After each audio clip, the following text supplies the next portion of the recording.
Yeah, I can't wear the bloody one on the 35. I can't show blood for all 500 years. Anytime you change your flag, maybe.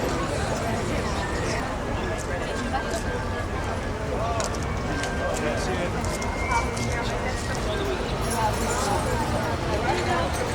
Thank you. You're very sweet.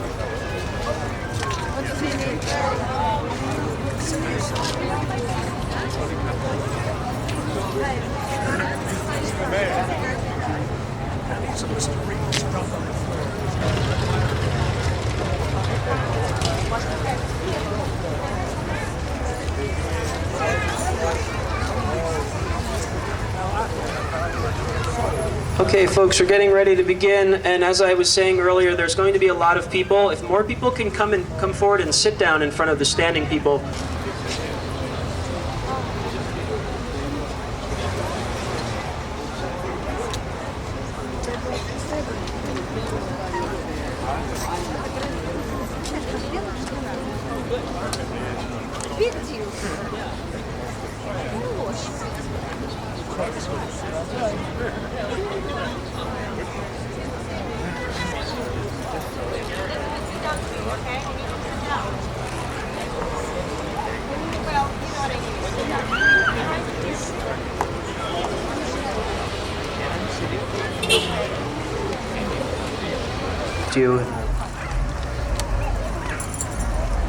We also have a lot more people showing up. If anyone wants to come forward and have a seat, we do have lots of area people can come and sit. Feel free to get.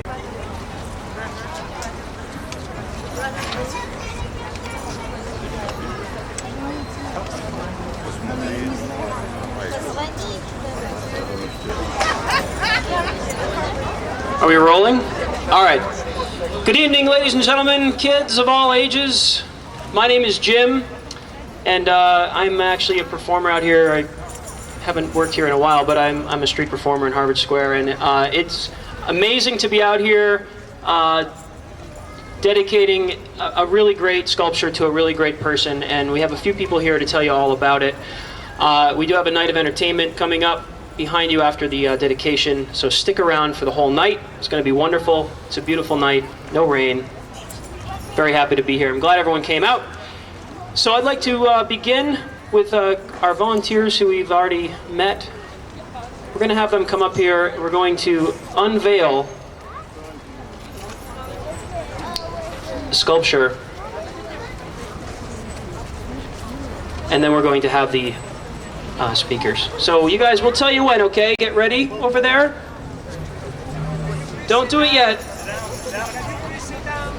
And can we have as many people as possible? You know, actually, the other thing is this. Hey guys, before we do this, hang on. Before we do this, people with cameras, we do have to be mindful of the audience who are actually watching the show in person. You want to get your phone, Gary?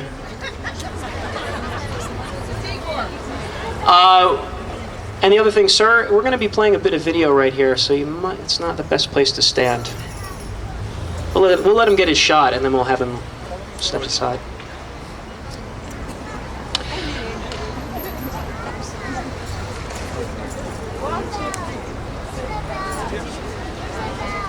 And thank you. If you turn your attention to the monitor on my left here, we're going to show you a bit of footage of the whole reason that we're here today. I would hit play.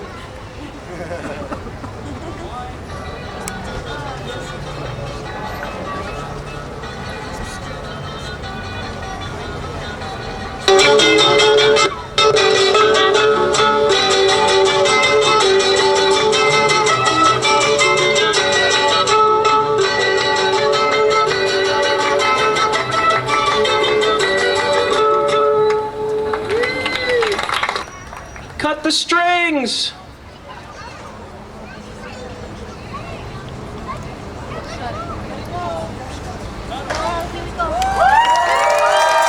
Kids, please step down. Kids, please sit down. Kids. Come on, you can do better than that, folks. Let's go!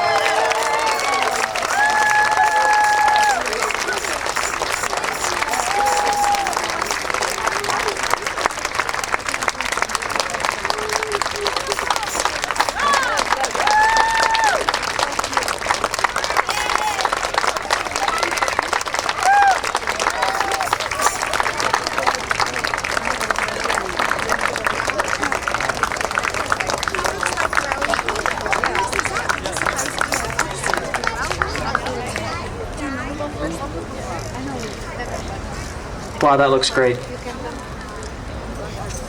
Well, I'd like to start off our speakers with, well, our first speaker can't be here today, so I'd like to introduce the next person on our list, the Acting Executive Director of the Cambridge Arts Council, Jason Weeks. Good evening and welcome to everybody. What a wonderful occasion to bring us all together, and thank you so much for being here. Well, as Jim said, the mayor was unable to be here. He had planned to be here, and I just want to take the moment before we really get started to thank both the mayor and the city council for all their efforts to make this possible and for their commitment to the street performer program in the city of Cambridge. So thank you, Mr. Mayor, and thank you, city council members.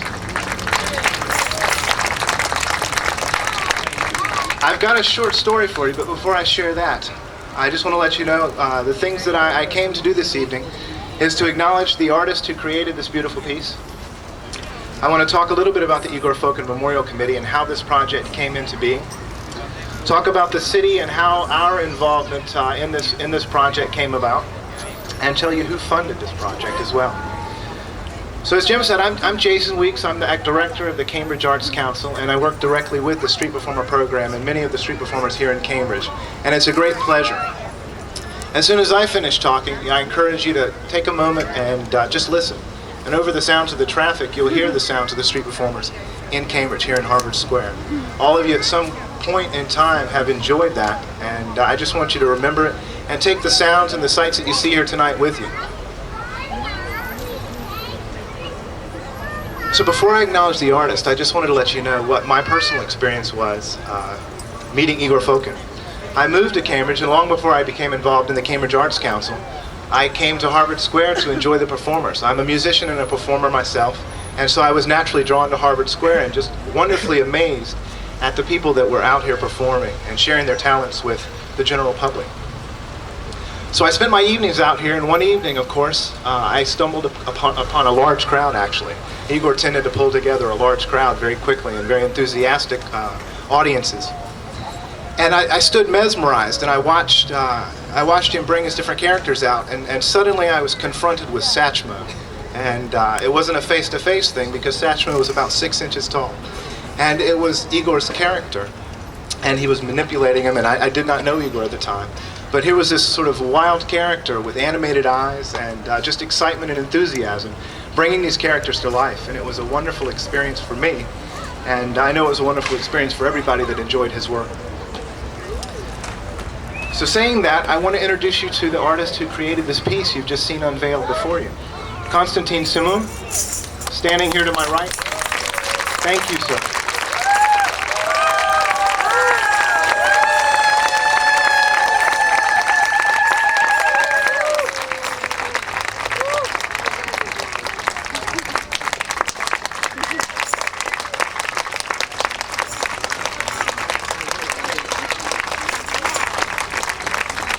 Konstantin is very well qualified for this commission for two real reasons. One, he has extensive experience in metal sculpture, including bronze casting that you see here before you. But the second, and maybe even more important, is he's a longtime friend of Igor Fokin, and he's a very strong admirer of Igor's work.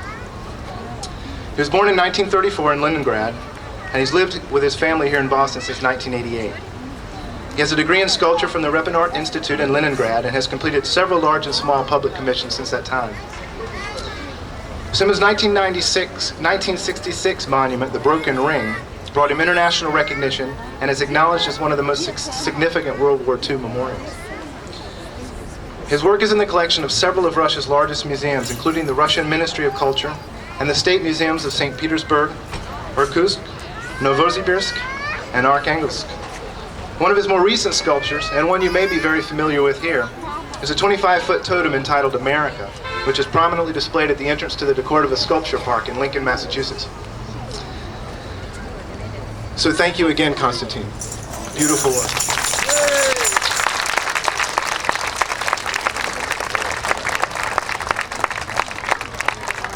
The Igor Fokin Memorial Committee came about as a grassroots effort by friends and admirers and other street performers who had befriended and who knew the work of Igor Fokin. Following his untimely death in 1996, a 7-day vigil was organized right here in this area. Thousands of people attended in the vigil to honor his memory with flowers, lights, and contributions for his wife and family. After that, there was also a benefit organized by a group of street performers to raise additional money for his wife and family. Following those two events, a representative group of organizers created the Memorial Committee in an effort to raise a permanent memorial to Igor in Harvard Square. I want to introduce a couple of members who are a part of that committee and who have worked tirelessly, long hours, to make sure that this happens. They've sat in meetings and worked with many of us in the city to make sure that this was possible here this evening. And it's Linda Chen. Linda, over here to my right. Thank you, Linda. Dr. Slava Goldberg, also here to my right.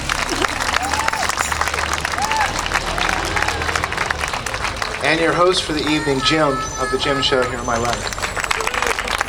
Thank you to all of you and all of the members that are not actually being recognized at the moment. The city became involved in this process in 1997 when, at the request of the city manager and the city council, representatives from several city departments met with the Memorial Committee to discuss the development of appropriate memorial. The city departments that participated included the Cambridge Arts Council, the Community Development Department, the Historical Commission, and the Department of Public Works. Each department played a role in making this project a success, and I thank them all for their great work, enthusiasm, and commitment to this project. Special thanks to several city employees that worked over the past several weeks to make this evening and the installation you see here this evening possible. Bill Dwyer, who's the superintendent of streets here in the city of Cambridge, and Warren Messina of the City Electrical Department. Thank you to them, and thank you to all of the city departments who participated in making this possible.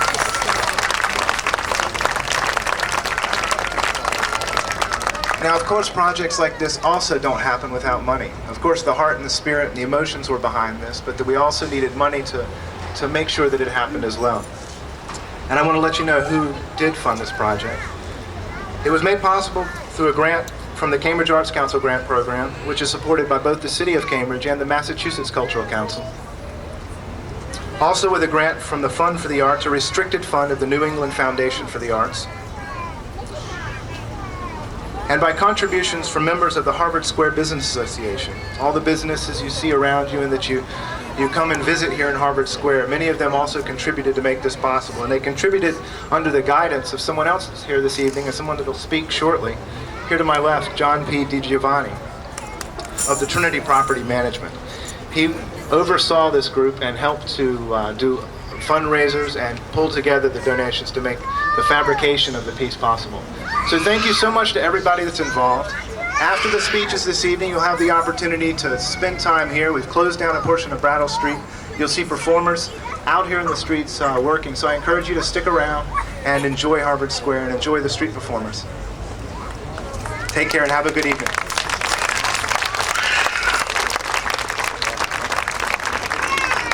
Thank you, Jason. Jason Weeks. Jason just mentioned our next speaker, and I don't want to take too long introducing each person because we do have a few more people that would like to say some words. I'd like to introduce now the president of the Trinity Property Management in Harvard Square and the vice president of the Harvard Square Business Association, John Giovanni.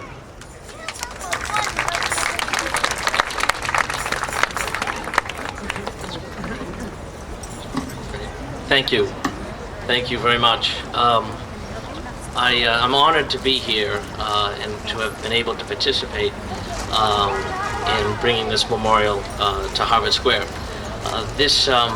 And I want to thank the Cambridge Arts Council and all the other departments that were involved in this, and particularly Linda Chen, who called me probably a year or two ago about this. And I want folks here to know that every business that I spoke to and requested some funds for this unanimously supported it.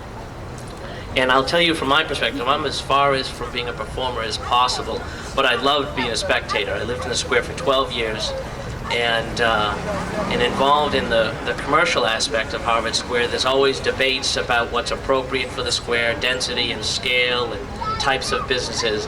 But I think there can't be any debate about the importance of the street performers. They are absolutely, in my mind, the life and the spirit of Harvard Square. In fact, in my mind, the soul of Harvard Square.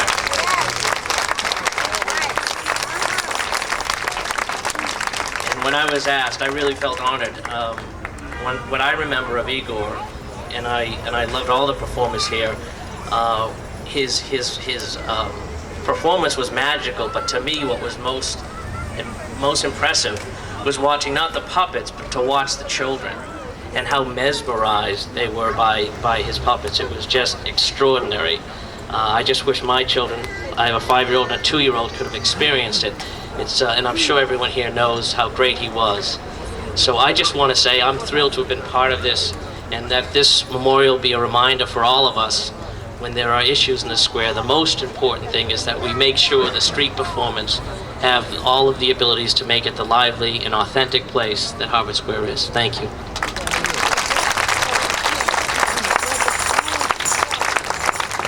Thanks, John. Well, we have a couple more speakers.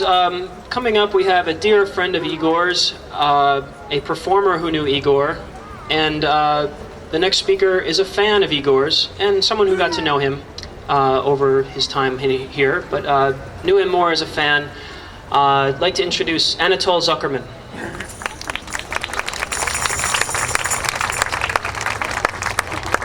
Good evening. Good evening.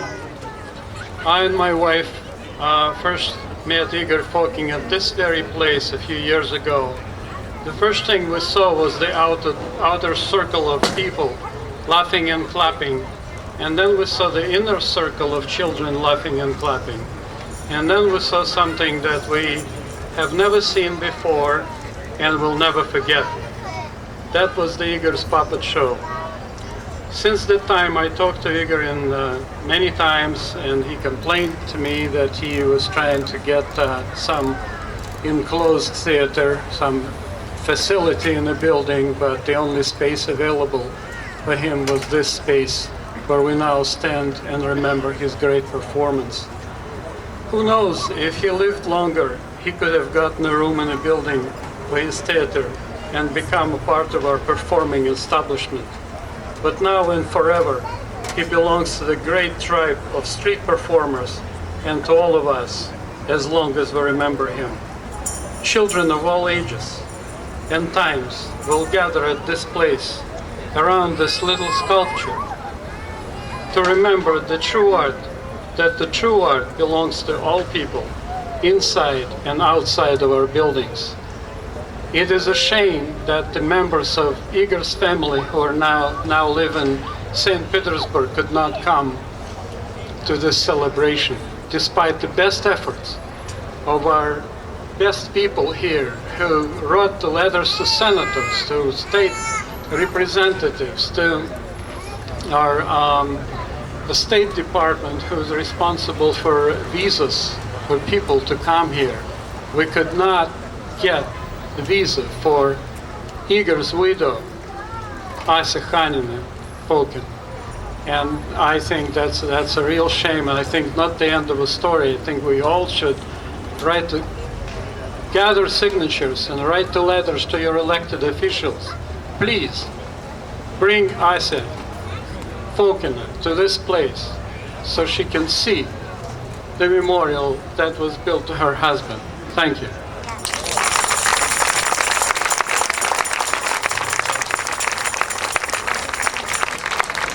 Thank you, Anatole.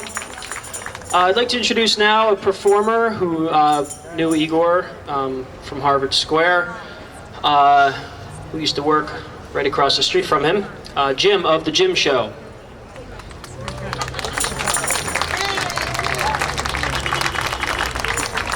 Hi everyone, I'm Jim. And, I was up very late last night scribbling notes down, my impressions of Igor and this whole event, and a lot came out. I have a couple pieces of paper here. I'd like to just blaze through them. My first thought I'd like to say is I am a street performer. I street performed in Harvard Square for 8 years. I was here starting in 1991, and I worked right here on this corner across the street. And I remember basically, to be honest with you, there were nights that I hated Igor. And I think every performer who ever had to work across the street from him feels the same way, and they know what I'm talking about. Basically, if he was working, there was a slim chance anyone else could work near him. we were all totally envious of his show. I don't remember the first time I met Igor, but I do remember the first time I ever saw him. I was standing on the wall over there in front of Brian's, and I glanced down the way in front of the gap over here, and I saw a bearded man standing over what looked to me like a monkey or something. From a distance, I was probably 50 yards away, and it looked like a little animal, and he was just kind of over it, and it blew me away. I thought it was like some organ grinder show or something. He totally, and I couldn't see the strings, so I thought it was a live animal, and he was just following it around. But I got closer, and I saw that it was Igor, and who I didn't know was Igor at the time, but it was Doo-Doo. It was Doo-Doo, and he was dancing, and the kids were laughing, and it was just amazing. The performers got to know him slowly. He showed up around 1993. We first knew him as the Russian guy with the puppets. We got to know him as Igor very quickly, and he figured out Harvard Square really fast. He just always seemed to be here. Every night I worked, he was here. He was always trying new spots. He was over in front of Sola. He worked in front of the Gap. He worked over here in spots that no one had ever worked before. He would set up his puppets, and he would pull a crowd where no one else could pull a crowd. And it made us all really frustrated because he just had, we all liked him off stage, but when he started his show, there was no stopping him. He would begin and just go all night. He soon learned how to work off the jugglers across the street. He found this spot, and he loved it because our shows would break. The crowds, he would start his music, and he would have an instant crowd built, and he would just go all night. And then the crowds that didn't see the show from the beginning would rush up to the front row and then watch the next show, and he just went over and over. His show was the perfect street show. Once he got his puppets on the rack, he'd go right down the line, and he'd put each puppet right back in succession so that they were ready to go for the next show. His music was on a continuous loop. One show would virtually flow into the next. His show was exactly 23 minutes long, and I know that because I have his music, and I taped it, and it's 23 minutes long. He could do 2 shows an hour, and it was just amazing. When the first puppet entered the stage, Igor disappeared. He didn't need a curtain like other marionette artists. He didn't wear a black costume. He wore street clothes. He looked like a regular guy, but you couldn't see him. His act was seamless. It was funny. It was intelligent. It was intricate. It appealed to all ages. It was a vaudeville show in a box. He had singers, dancers, musicians, acrobats, a juggler, and even an anatomically correct devil. You guys know what I'm talking about? To be honest, I didn't really know Igor off stage. I can't say that we were close. I got to know him better after he passed away, reading about him and everything. But I've probably watched his show 100 times. And as a street performer, I felt a connection. He epitomized what a great street performance should be. He came to this corner every night with nothing but a trunk full of characters and a small sound system. He never asked for a crowd. The audience found him. They actually came looking for him. And years after he passed away, people still come up and say, hey, where's that puppeteer we saw? Tourists that come into town, they still ask for him. He didn't say a word, he didn't break a sweat, and he entertained perhaps 1,000 people on a busy night. That's amazing. When I finish my show, the highest compliment I can receive is when a person walks up to me and says, you made me smile. I was having a really bad day, and you made me smile. And after watching Igor hundreds of times, he had that effect on every single person in his crowd. They were all smiling. It got to the point where I didn't even need to watch his show anymore. I would just go over and watch his audience watch his show. Because it was amazing to see other people's reactions every time. Smiles, laughter, eyes fixated on each hand-carved performer, children laughing and even cuddling the puppets, dogs going on alert when the sword-bearing samurai would approach them, adults grinning and admiring the intricate detail of each entertainer. Igor sewed their costumes and painted their fingernails, and each one was less than 12 inches tall. When he was performing, the characters he shared the stage with danced, sang, played musical instruments, and brought smiles to the faces of thousands. They were alive. The more you stared at his show, the more it seemed like the puppets had a mind of their own, and the only reason the strings were attached was so that they wouldn't run away. And that's what I felt about Igor. And He's still missed. There hasn't been a performer like him since, and we're gonna, as performers, keep coming out here and try and someday attain his level of mastery of performing. And that's how I feel. So I'm gonna introduce our final speaker right now.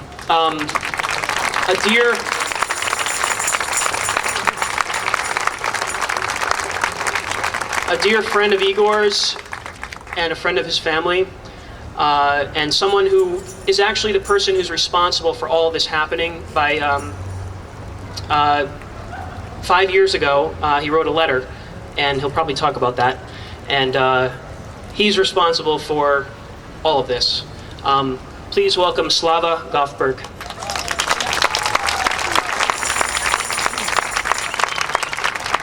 Thank you. Thank you very much.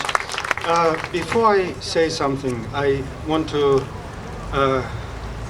give this podium for a few minutes to Konstantin Simon. He just asked me to let him say something, and I will translate if he says in Russian. Konstantin created this piece, and he is responsible for this, not me. My language, English, not like my sculpture. I want to thank, of course, a lot of people who helped me this piece. And of course, Slava, and my wife, my granddaughter, she made it letters, and my daughter too. And so, but I want to say something what my English is not possible to explain. And Slava promised to help me. Ну давай, теперь ты говори.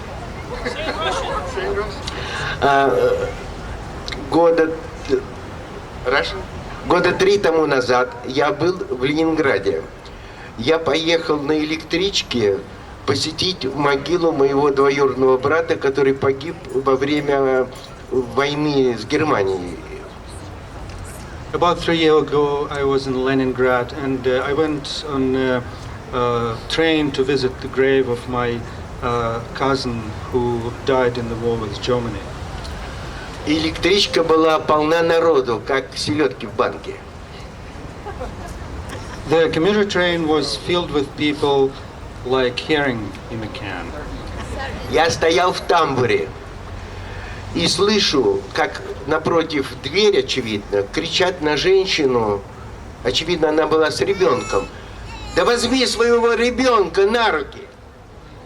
I was standing there and heard, like across the car, someone was yelling at some woman, "Please pick up your kid, take it in your hand." И я чувствую, что сейчас начнется драка. And I felt that the brawl about to start. И вдруг я говорю, да как его взять? Он же сердитый. And suddenly I said, how could she take him? He is very angry, that kid. И все рассмеялись, и драки не было. And everyone started laughing, and the brawl was avoided. Я надеюсь, небольшой надеждой, что эта фигурка тоже что-то скажет примерно такое. And I hope that this little sculpture will say something down that line to prevent some kind of fight. Thank you. Thank you.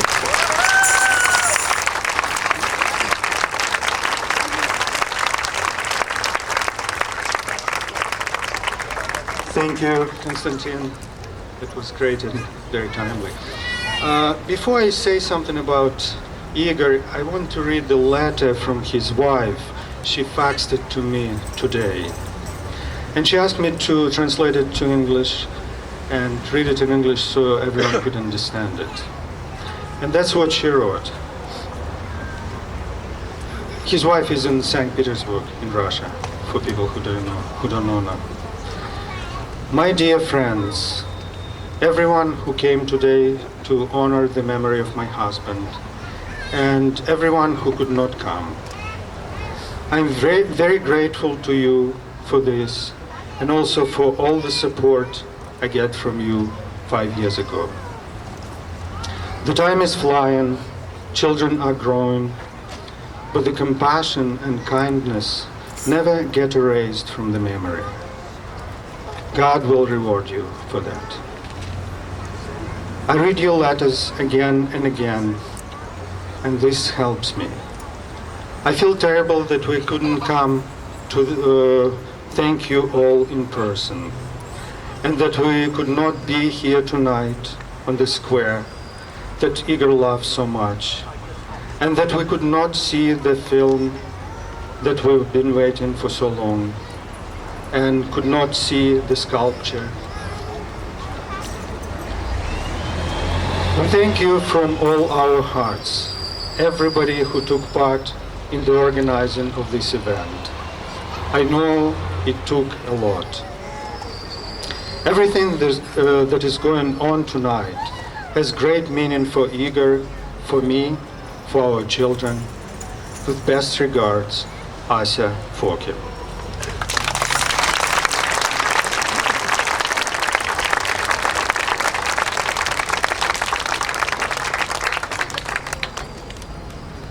To talk about Igor for me is very difficult. It's difficult because a lot of people already talked and told you so many wonderful things about Igor, and a lot of you seen Igor, and nothing else I can add by talking. It's also difficult for me because it's been 5 years. Yesterday, it's been 5 years since he died, and I miss him a lot. But it's also wonderful to talk about Igor, because every time I talk about him, every time I think about him, I feel his magic, and I feel his light, because he was full of magic and light, and that's what he was giving people. He started making puppets when he was about 19. That was part of his graduation project from the art school. That's when first time he made puppets. And first he was pretty skeptical about puppets. He made them and they were wonderful and everyone loved them, but he wanted them to move and he didn't know how to do that, and it took a while for him to figure out how to move these puppets, how to bring them to life. He's been going through a lot of different techniques, and finally he drew a lot of knowledge and a lot of feelings from the old Russian street puppet theater, the traditions of 19th century puppet theater in Russia, and that helped him enormously. And there was some point in his life, he was telling me that suddenly, at some moment, he started feeling that all those puppets became alive. And they had been alive since. Anyone who's seen his shows knows how alive they were. Igor kept saying that, look, I don't do much. I'm just holding the strings to support them, and as Jim said, not to let them run away. But they've been doing everything themselves. They had their moods, they had their days. Sometimes they were in bad mood, sometimes good mood, sometimes they didn't want to perform. And he had to struggle with them, to talk to them, to give them time out sometimes. And then there was a good day again. So Igor first started showing puppets in the 80s. He with a couple of friends created puppet theater in the town of Pushkino, not far from St. Petersburg. For a little while the theater was received well, and they had very nice production there. But then soon after that it disintegrated, everything fell apart. And then Igor tried to show his puppets on the streets of St. Petersburg, and for some reason people were not very interested. and the police was giving him hard time, and that was a not very good time in Russia. Racketeers started coming asking him for money, so it just didn't work. Soon after that, another job came across. He was invited to participate in the traveling production of Three Sisters by Chekhov. And with that traveling production, he came to Boston. He initially didn't want even to go to America, but then finally he decided to go, and he came to Boston. That was 1992. And just wandering around, he heard something about Harvard Square. He came to check it out, and he was stunned by what he saw here. He saw the street show going on and on and on. On every corner there were street performers doing all these wonderful things, and people were watching them and enjoying them. And he instantly felt that that was his place. He found his place suddenly. He felt the vibes of this incredible, unique place. The next year, in '93, he came here for 3 months to visit Boston on invitation of some friends. And this time he brought his puppets. He brought his famous trunk full of puppets, which he had been making all this time. He was making everything, puppets, costumes, strings, everything was made by him. So he brought his puppets, he came to the square, he opened his trunk, he put them up, and they came alive. And the magic started. And for 3 months he was here on Harvard Square, and he became so popular and so well known that when he came a year later, in '94, this time with his family, with his wife who was pregnant with their second child, daughter, with her second child, their daughter, he came back to Harvard Square, and he was already known here. People knew him. People were so happy to see him here again. He brought back that magic and love and his incredible art. Probably the pinnacle of his work for him was his trip to Atlanta to the Olympic Games in '96. He was chosen to represent the art, American art of street performers at the Olympic Games in Atlanta, and he went there. And I remember when we learned about the bomb explosion in Atlanta, I was in New York with my wife and 2 daughters, and we were watching TV and suddenly saw that blast right in the middle of the crowd in Atlanta, and I said, oh my God, Igor is there. So we started calling everywhere, calling Asa, his wife, to Boston, trying to reach his friend in Atlanta. Couldn't reach him for a while. We were going out of our minds. It turned out that he was okay, but he was only about 100 feet from the blast. And he came back from Atlanta, very inspired by his success there. Came back to the square, to his famous, wonderful, loved and loving place, and started performing again, started his magic again. And soon after that, he died. One of the things I remember about Igor, and I've never seen that in anyone else, in any other performer, he was never tired of doing what he loved to do so much. He could be totally physically exhausted. And he came to my house. We were sitting, drinking beer. Kids were running around, his kids, my kids, some friends' kids. He looked exhausted after the full day of performances, trying to relax and talk. And then suddenly he said, you know what? I want to do a little show for the kids. And I usually said to him, please don't do that. You're so exhausted. He said, no, I really want to do that. And he went and he got his trunk. He opened it. He started hanging his puppets. And the magic started again. And his face transformed. He was not tired anymore. He was the magician again. He was together with his puppets, giving love and joy and magic to the kids and adults and everyone else who came across. And that was Igor. And everybody who knew him I should probably talk for myself, but also people who I talked about him feel the same way, a lot of people.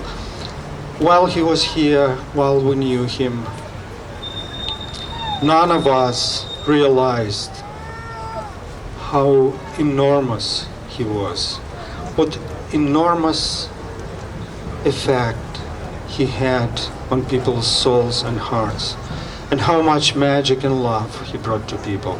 And only his death put it in perspective. And the result of that we see today, 5 years later. Still so many people remember him and love him. And now we have him permanently here on Harvard Square with his puppet, Dudu. I want to thank a few more people who helped this whole thing to happen today. Soon after Igor's death, a few months after his death, I wrote a letter to Frank Duhay, who was a city councilor for the city of Cambridge. And Frank Duhay, after that, he became a mayor a few years later. So I wrote a letter to Frank with this proposal to create a memorial to recognize the enormous impact of Igor Fokin on the life of Harvard Square and Cambridge, and to recognize the incredible role of street performers for this place. Because without street performers, Harvard Square wouldn't be what it is. It would be like any other square in Boston area. It would be like Kenmore Square or like Coolidge Corner or anything else. But it's not. It's absolutely unique. And it's only because of the street performers. And I thought 5 years ago that Igor's death again put it all in perspective, and I thought that it was time to recognize that. So City Council agreed with that.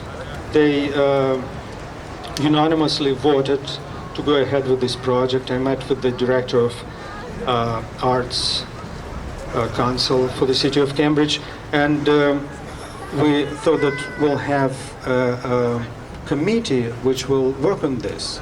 So Linda Chen, a friend of mine, expressed an interest to help with that, to be on that committee. And Linda Chen was absolutely instrumental in all this happening. Without Linda, we would never get funds, we would never get the sculpture done. And I want again to recognize Linda Chen. Where is Linda? Well, she stepped somewhere.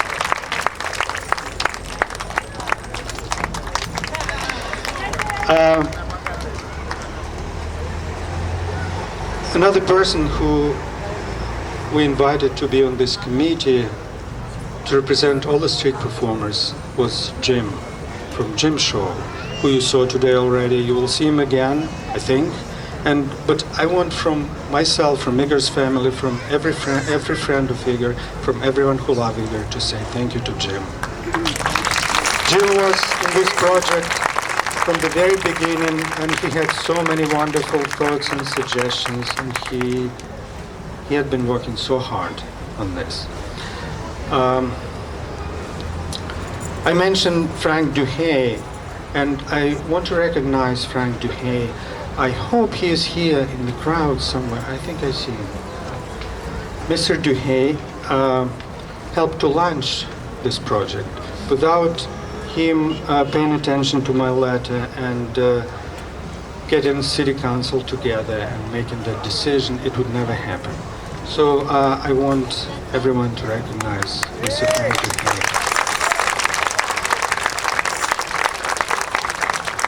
And one more person who was absolutely crucial in all this happening, who was guiding through all this work. It's Director of Public Arts for City of Cambridge, Havdor Ingvason. Where is Havdor?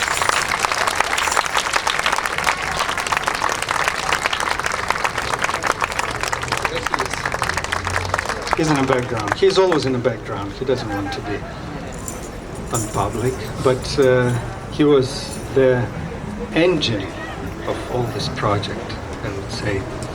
So, and of course, you met Konstantin Simun. I thought of Konstantin as the best choice for this project because, as Jason mentioned, he had such wonderful credentials, and out of his credentials, he's just enormously talented guy. He's just a great talent. And also, he was not only a friend of Igor and his family, but he also, it's this interesting twist of fate. He went to art school together with Igor's father-in-law, with Asia's father. When they were young guys, they were friends, and they went to art school together. And it just happened this way that then Igor came into the scene, they became friends with Igor, then Igor died, and now Konstantin made this. So life has very strange twists. Anyway, I think I've been talking for too long. I'm sorry, it's time to see the show. I thank everybody who took part in this, everybody who supported this, everybody who came tonight. Thank you very much. And I'm very happy that now Igor's presence on this square will be permanent. Thank you.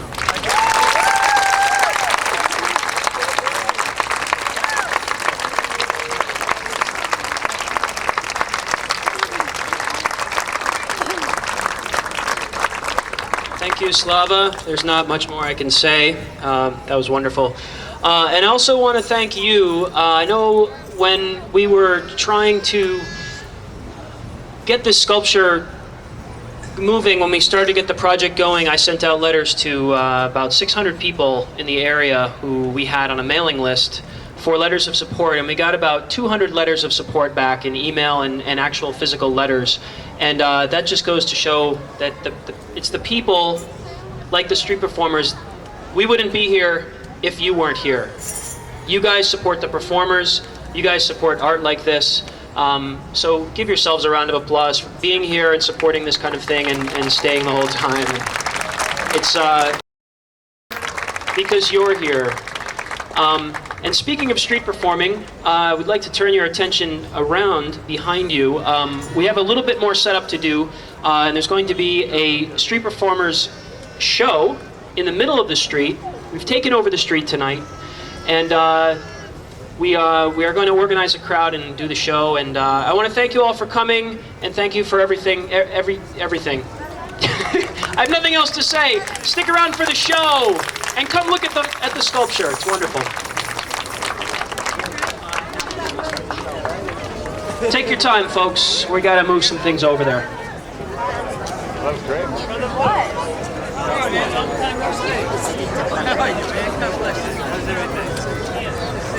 Yeah, we have a lot more to do, folks. If you want to enjoy the sculpture for a while and then turn your attention to the street, there'll be a show starting in approximately 10 minutes. Okay, so let's do it. Oh, and also, folks, after the... Мама, иди сюда.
brings in everything about this. He was a brilliant guy, great education, with a great culture, highly spirited person, highly talented, so devoted to peace,